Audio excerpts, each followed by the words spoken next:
ચોથનું વ્રત.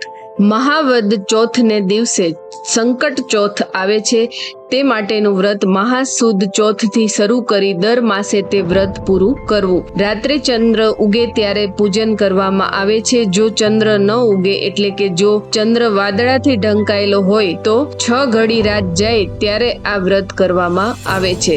શ્રાવણ માસના શુક્લ પક્ષમાં જે દિવસે બપોરના ભાગમાં ચોથ હોય તે દિવસથી આ વ્રતની શરૂઆત કરવી અને શ્રાવણ વદમાં દસમના દિવસે વ્રતની સમાપ્તિ કરવી.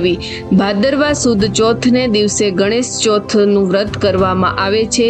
આ વ્રત કરનારે ઘરમાં ગણપતિ દેવની સ્થાપના કરવી અને રોજ ગણપતિજીનું પૂજન કરવું. ગણપતિની પવિત્ર કથા કરી રાત્રે ચંદ્ર દર્શન કરવું. આ રીતે દરેક ચોથનું વ્રત કરનાર ઉપર ગણપતિજીની અસીમ કૃપા વરસે છે અને ગણપતિજી તેના જીવનના દરેક વિઘ્નોને હરી લે છે. જય શ્રી ગણેશ.